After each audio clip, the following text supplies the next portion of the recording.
This time, itutuloy po natin yung pag-aayos ng AdSense account ni Amlena Vlogs. Ngayon po, it's all about her tax info. Sa mga mahilig po sa shoutouts, ayan, panoorin nyo pa, meron tayong shoutout. Kung meron po kayong kakilala or kaibigan na hindi po marunong sa pag-ayos ng AdSense account, feel free to comment down and tutulungan po natin sila. Tutulungan po natin sila sa abot ng ating makakaya. So, yun po, maraming salamat.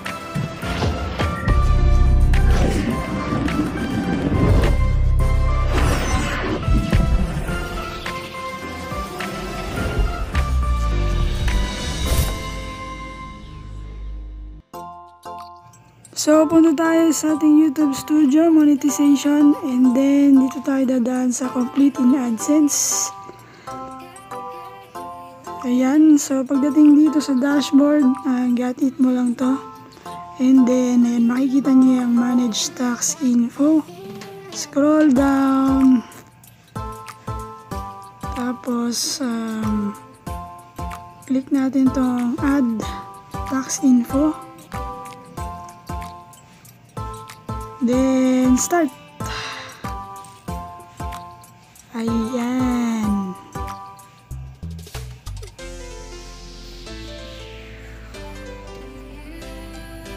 Ito na, need ng authentication muna. Dito, need natin ilagay yung password natin. So, this time, pipili tayo kung individual or non-individual. So, individual tayo, then next. Sunod-sunod na po ito, guys. Are you a citizen or a resident of the United States? Syempre, no. Then next. Ang tagil. Tapos,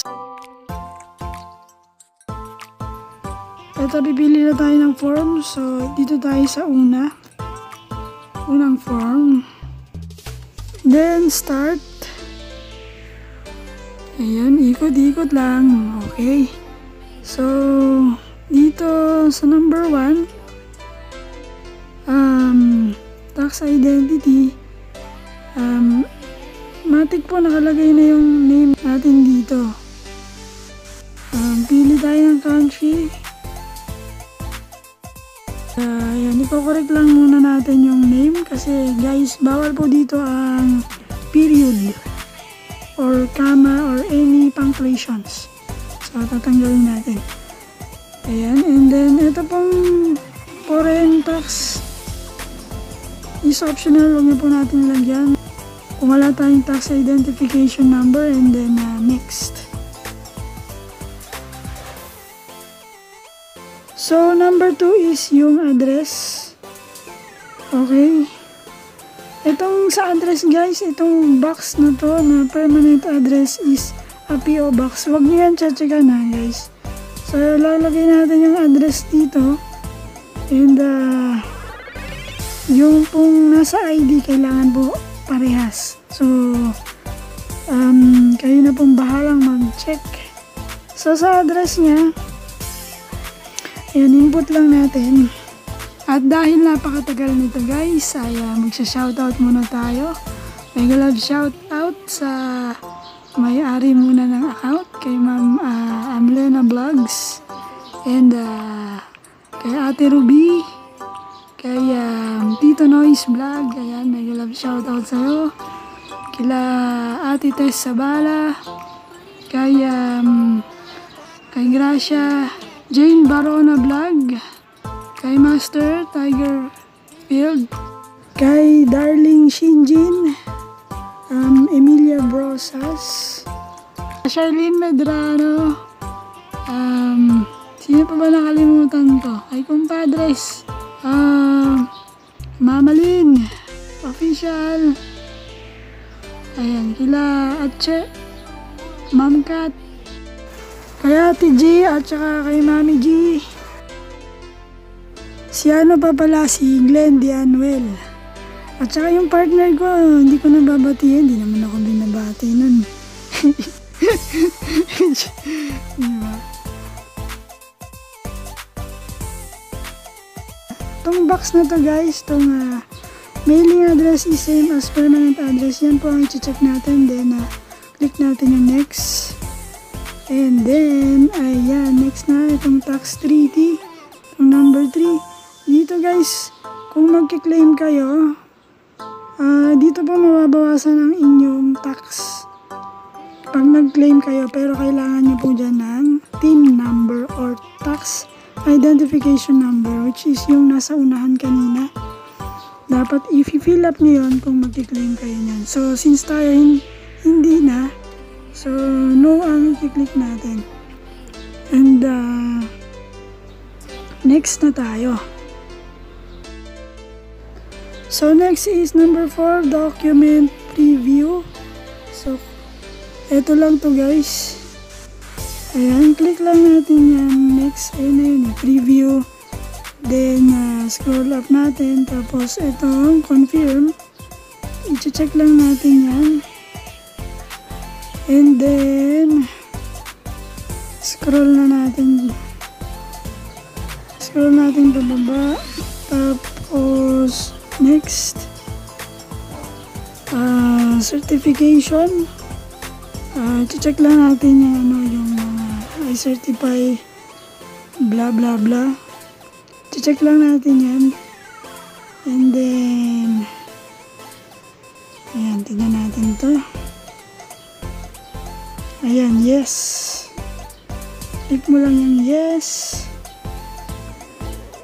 Tapos full name. Ayan, lalagay natin yung full name dito sa box. Again, wala pong punctuation. Okay? And then, click natin tong next. Tapos, scroll up natin. Number 6 na tayo. Activities performed in US. Itatanong lang dito kung meron tayong activities sa US. Guys, so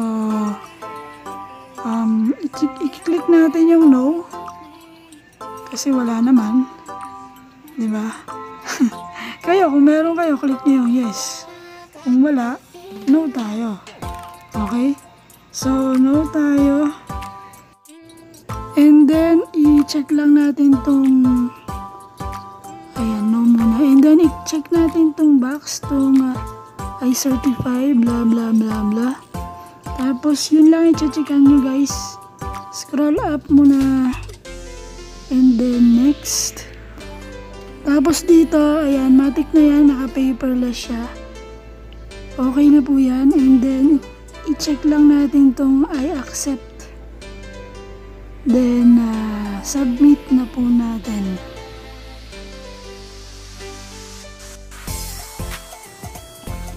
Pagkatapos nyan, ayan, makikita natin dito sa dashboard na successful na po yung ating tax info. Ang gagawin na lang natin dito guys is i-check natin ulit yung address dahil automatic po yan, magdodoble ulit yan. So ito na, ayan o, successful na tayo. Yan yung tax info natin. And ito na yung dashboard niya. Okay, dashboard niya. Ito, pwede na natin itong i-dismiss. Okay. So, pupunta tayo sa ating profile dito sa right side.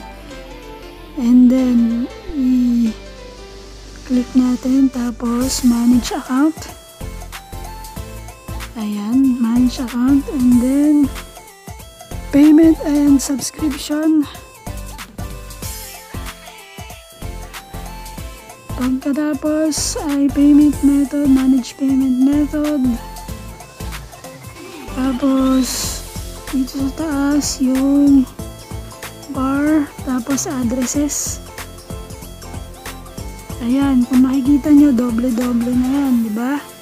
Matik yan. I-remove lang po natin yung mga excess, yung mga nandito sa baba. Kailangan ang matitira dyan is yung primary address lang. Okay? So, remove lang natin siya. Ganun lang yun. Kahit pare-parehas po yan, kailangan po talaga isa lang ang nakalagay dyan. Isa lang ang matitira.